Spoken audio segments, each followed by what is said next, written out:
Hi, my name is Emma Bentley, and today for my argument and debate class, I will be discussing why we should continue to have in-person voting.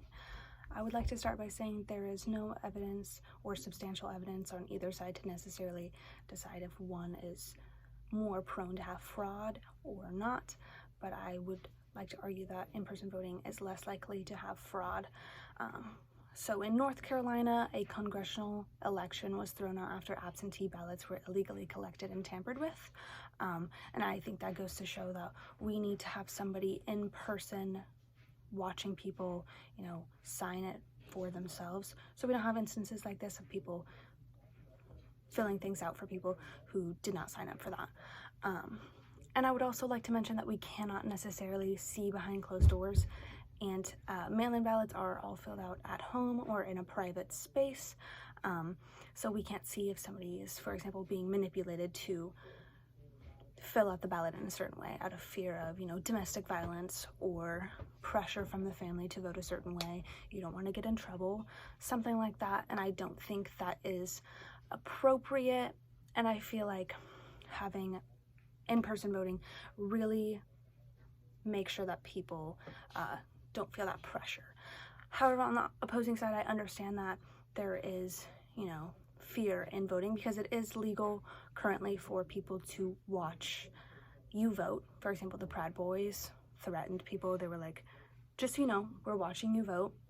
And that can spark a lot of fear. So I don't think that we should allow people to continue watching people vote, because I feel like that's a very private thing. And while it should be documented so we know that each person only got one vote, I don't think it's fair to promote fear within groups, especially minorities.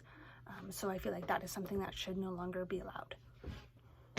I would also like to say that just because there has been instances where with mail-in voting they've caught people, signing up their dogs and things like that, and those people have been caught, it doesn't necessarily mean that everybody's been caught. And just because they say that they only count the last vote that you submit if you are submitting multiple, and that they may raise concerns for you and reach out or take legal action, it doesn't necessarily mean that that's true. There can be cases where things slip by, but if every single person is required to come in and show their ID and stuff like that, I feel like those cases won't happen very often. And also, in-person elections require them to hire more people to, be there and help out. And that offers, a stable income for a little bit for people. I feel like that's very important with today's financial crisis and so many unemployed people.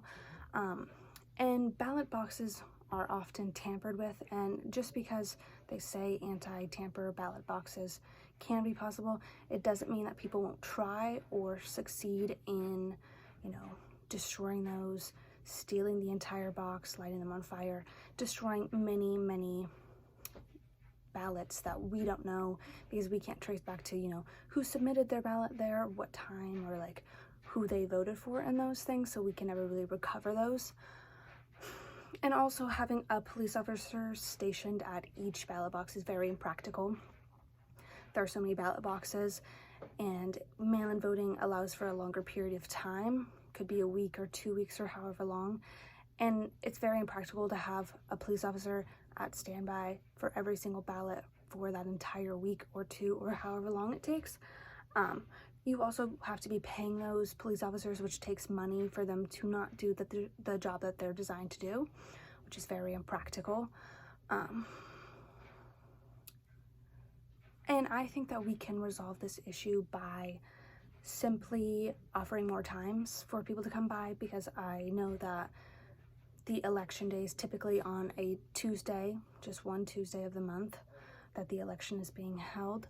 And I feel like that's very impractical, because I do understand that there are people who are students, who are working, who have families and different responsibilities.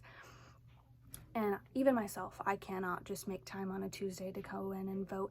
So I think by offering more days and times available for many people to come in, so you don't have to take a day off work or miss a class or take your lunch break to go vote and wait in line for a long period of time.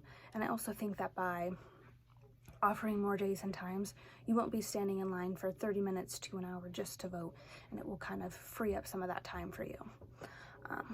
I also recognize that a lot of those people waiting in line for longer periods of time are generally people of color, and I don't think that's fair, and I feel like we should offer more kind, friendly, caring environments with people and make sure that no discrimination is occurring.